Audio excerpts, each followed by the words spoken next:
Por muito tempo, a galera e os trolls viviam na paz, de boa. Mas aí o cristianismo dominou a Europa e não curtiu as antigas lendas.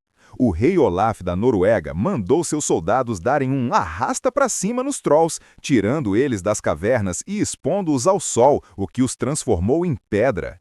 Os soldados varreram o país para dar um arrasta para cima em todo troll que achassem, e logo a molecada ficou apavorada com símbolos cristãos tipo sinos de igreja.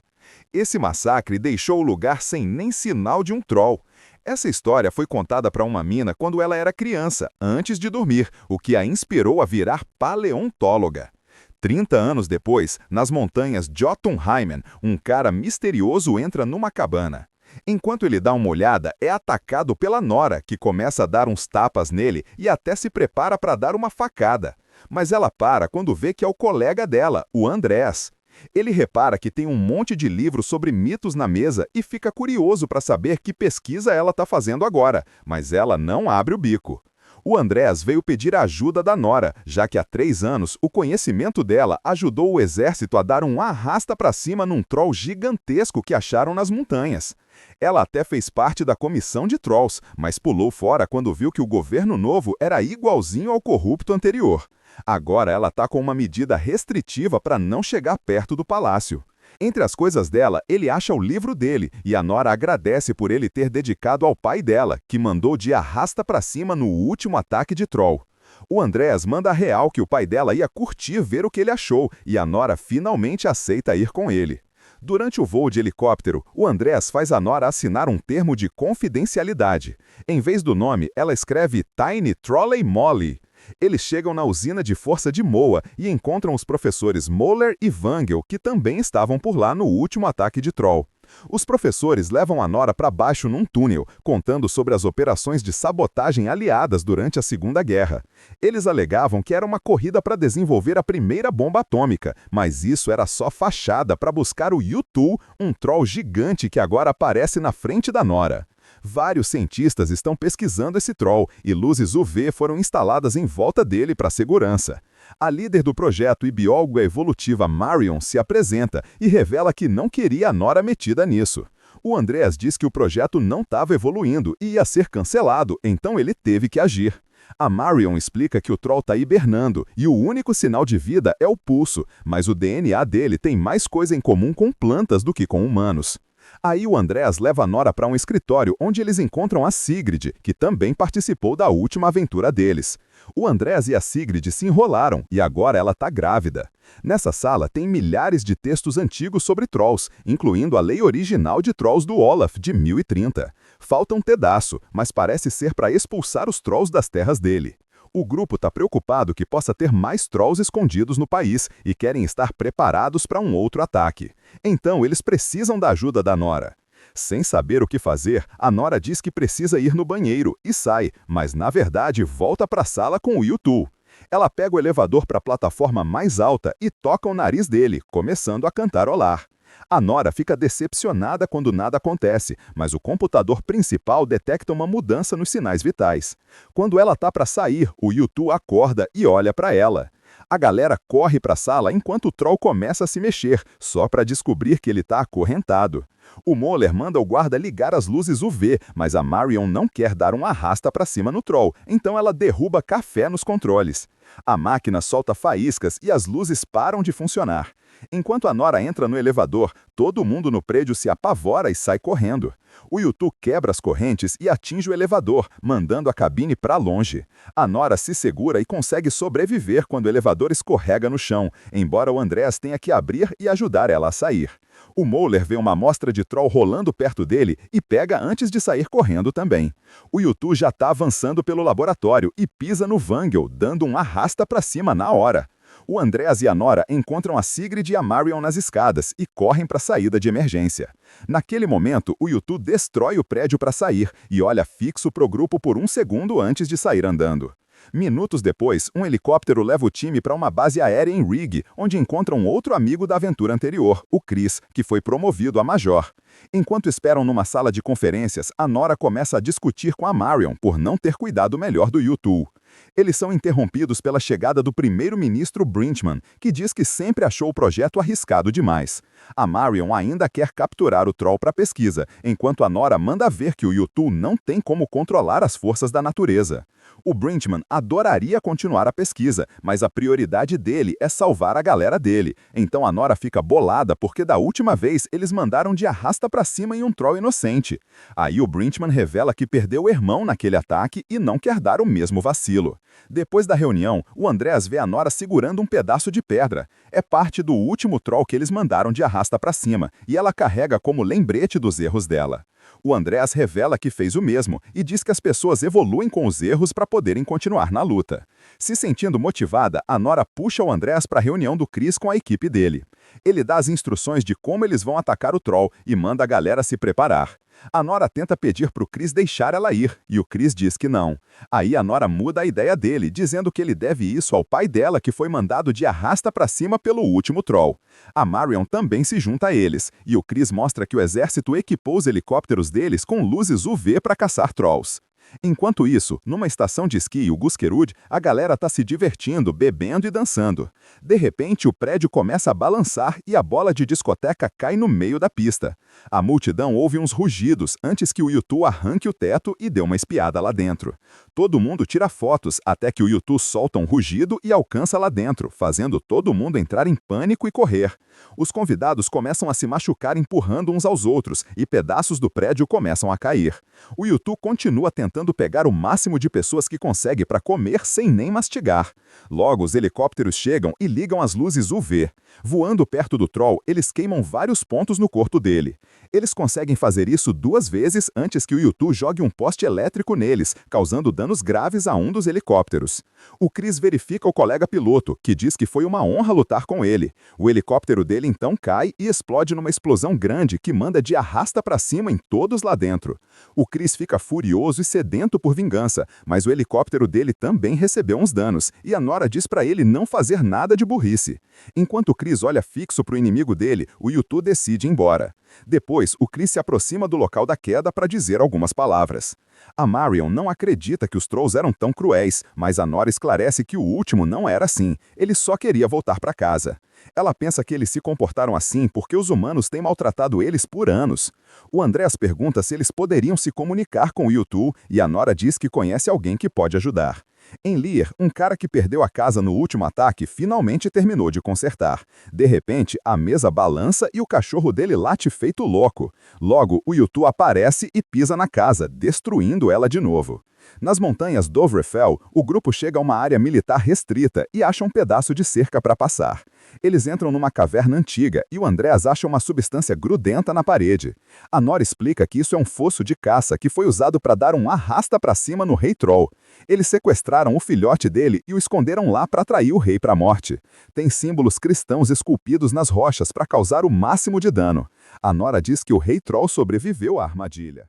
Se você gosta de resumos com finais épicos assim, aproveita e se inscreve agora para não perder os próximos. Tem muito filme incrível chegando no canal. A Nora toca a pedra do Rei Troll no chão e pede para os outros não pirarem. De repente, um Troll aparece na frente deles e a Nora confirma que esse é o filhote da história. Ela veio a essa caverna muitas vezes nos últimos 3 anos para que o Troll pudesse ficar à vontade perto dela. Ela mostra a pedra do pai dele e depois que ele cheira, ela faz carinho no nariz dele. Quando ela cantarola, o Troll faz pequenos ruídos felizes para acompanhar. O Andreas fica impressionado e curioso, então a Nora ensina ele a fazer isso. Ele toca o nariz e cantarola, obtendo uma boa reação do Troll. Como a criatura não tem nome, a Nora chama ele de Lindo. Ela fica séria e pede um favor ao Troll. Em Boverdalen, a Nora vê o U2 se aproximar, então ela atira um sinalizador para o ar. O Lindo então surge da neve e os 2 Trolls começam a rugir um para o outro. O Andreas quer abrir fogo, mas a Marion impede. Quando o Lindo berra, o U2 bate no chão de forma brutal para rachar o gelo. A Nora começa a correr o mais rápido possível e acaba caindo, então o Chris tem que ajudar ela a se levantar. Infelizmente, o Lindo não reage a tempo e cai na água gelada, lutando para ficar flutuando por alguns segundos antes de finalmente afundar. Aí, o Yutal vem atrás do grupo, então eles correm para entrar no helicóptero. Quando ele decola, o Yutal tenta derrubar, mas eles conseguem desviar e voar para longe. A Nora tem um surto enquanto olha fixo para o buraco onde o lindo afundou. Numa base de ambulância aérea, a Nora conta para Marion a história de como ela conseguiu tirar o lindo da caverna uma vez. Ele não tentou destruir nada, ele só sentou e olhou para as estrelas por um tempo antes de voltar para a caverna onde se sentia seguro. O grupo olha um mapa rastreando a jornada do Yutal e a Marion percebe que é a rota de peregrinação, que vai para o norte até Nidaros. A Nora checa as anotações e lembra das histórias do pai dela. Nidaros era a capital naquela época e Olaf governava de lá. Isso significa que o objetivo do Yutal é vingança. Eles voam para Trondheim para encontrar a Esther, uma amiga antiga do pai da Nora. Ela mostra a Catedral de Nidaros, que foi construída entre 1070 e 1300 e foi renomeada mais tarde como o Coração da Noruega. Aqui, a igreja dominava o país sem dó. Já que eles estão entrando numa igreja, o Chris deixa as armas na entrada. A Nora explica que está aqui pelo túmulo de Olaf, então a Esther guia eles por um túnel subterrâneo. Ela pergunta por que a igreja escondeu Olaf, já que ele supostamente era muito importante para eles. A Nora chuta que eles tiveram um desentendimento. Eles entram numa sala vazia e a Esther explica que as pessoas procuram pelo túmulo por anos sem sucesso. A Marion nota o mesmo símbolo que viram na caverna. Então, o grupo começa a procurar também.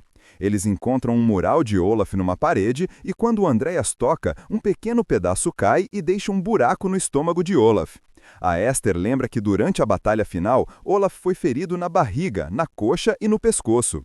Ela toca todos esses pontos e pedaços da parede se soltam para revelar buracos onde as feridas deveriam estar. A Nora insere tochas nos buracos e enquanto começa a gerar, eles ouvem barulhos mecânicos na parede. Quando as 3 tochas estão totalmente giradas, uma porta surge e o Andreas ajuda ela a abrir. O grupo entra na câmara do outro lado e finalmente encontra o túmulo de Olaf no meio de um lago. A Nora quer abrir o caixão e a Esther acha que seria desrespeitoso, então a Nora tem que lembrar ela que é uma emergência. Eles empurram a tampa pesada juntos e dentro encontram o esqueleto de Olaf segurando a espada. Já que é feita de prata, ela não enferrujou, mas isso também significa que é inútil como arma de verdade. Dentro do bolso de Olaf, eles encontram o pedaço perdido da lei do Troll. O grupo sai da câmara para enviar uma foto do papel para Sigrid, que junta com a metade no instituto. Agora eles conseguem ler o texto completo e descobrem que Olaf era contra expulsar os Trolls do país. A igreja deu um arrasta para cima nele para que pudessem continuar o massacre. O Yutal não quer vingança de Olaf, ele quer vingança da humanidade. Enquanto isso, vídeos do ataque ao resort e da casa destruída do cara viralizaram e estão aparecendo na mídia no mundo todo. Os governos de outros países estão preocupados com o que o Troll pode fazer e ameaçam tomar medidas se necessário. O Brinkman aparece numa coletiva de imprensa e explica que estão evacuando toda a galera na rota de peregrinação, mas não tem resposta para o repórter perguntando como vai resolver isso. O Chris é chamado de volta para a base, mas ignora a mensagem e fica com os amigos para que possam lutar juntos. O grupo pergunta o que Olaf usava para enfrentar Trolls naquela época, já que prata não é forte. A Nora lembra do lago e molha uma faca em água benta antes de tocar a pedra do rei Troll. A pedra imediatamente se parte ao meio, confirmando que Trolls são sensíveis à água benta. Depois, o Chris e a Marion correm para falar com a galera que está sendo evacuada e pedem ajuda. A multidão vibra, pronta para defender o país. Enquanto a Esther ensina o Andreas a tocar os sinos da igreja, uma fila se forma do lago para os caminhões militares para transportar baldes de água benta que os soldados usam para encher as armas. À noite, o Yutal finalmente aparece e derruba alguns prédios. Enquanto faz seu caminho para a igreja, a Esther e a Andreas começam a tocar os sinos, o que machuca os ouvidos dele e diminui a velocidade. Então os soldados abrem fogo e a munição de água benta atinge o corpo do Yutal em vários pontos, machucando ele lentamente. O Yutal perde a cabeça e arremessa uma árvore na igreja, destruindo os sinos. Os Andreas e a Esther conseguem correr antes de se machucarem. Os soldados continuam atirando, mas o dano causado pela água benta não é tão efetivo quanto esperavam e o Yutal continua avançando. O Chris detona a linha de explosivos que eles instalaram no chão e desta vez as queimaduras são sérias, mas o Troll ainda está vivo. O grupo começa a correr enquanto Yuto vem atrás deles, mas ele congela quando ouve um rugido. Para surpresa de todos, o Lindo voltou e está pronto para a briga. Os dois Trolls entram no rio e começam a lutar com força total. O Yuto consegue dar um soco bem brutal no Lindo e joga ele na ponte, destruindo a estrutura e fazendo o Troll cair na água. A Nora está desesperada para ajudar o amigo, mas não sabe o que fazer. A Marion lembra que o Yuto tem pulso, então ela pensa que eles devem atacar ele por dentro para que a água benta possa destruir o coração. Ele só tem uma bomba sobrando, então terão que ficar ligados. O Yuto continua batendo no Lindo no rio e quebrando estruturas para usar como armas para causar ainda mais dano. Enquanto Chris e o Andreas entram no helicóptero, a Nora e a Marion correm na frente para atirar. Não causa muito dano, mas pelo menos mantém ele distraído, embora o Lindo ainda esteja preso na água sobre o pé do inimigo. O Chris tem que virar o helicóptero para voar em volta do Troll e a bomba escorrega para fora. O Andreas corre para pegar bem na hora, mas o detonador cai na rua e quebra. Isso significa que o único jeito de detonar a bomba agora é com uma granada, mas alguém vai ter que descer com ela. O Andreas sabe o que deve fazer, então ele liga para Sigrid para dar um último adeus, embora a conexão caia antes que terminem. Naquele momento, o Lindo desmaia e as mulheres ficam sem munição. A Marion corre, mas a Nora se recusa a desistir. Então, o helicóptero finalmente alcança a cabeça do Yuto e o Andreas pula com a bomba e a bomba. O Yuto engole tudo e a granada explode, enviando água benta pelo corpo todo do Troll. A pele dura dele começa a queimar e a dor o enfraquece o suficiente para um Lindo se recuperar, alcançar o peito dele e arrancar o coração. O corpo do Yuto cai enquanto se desintegra no rio. Sometime later, a igreja está sendo consertada e a Esther abre uma exposição para ensinar a verdadeira história de Olaf. A Sigrid tem o bebê e o Chris vira um tio divertido. O Lindo agora tem permissão para andar pelas montanhas e visita a cabana da Nora regularmente. Enquanto isso, o Möller tem trabalhado na amostra que roubou. Ela agora cresceu e virou um mini troll. Não se esqueça de se inscrever e ativar as notificações para assistir a mais vídeos como este.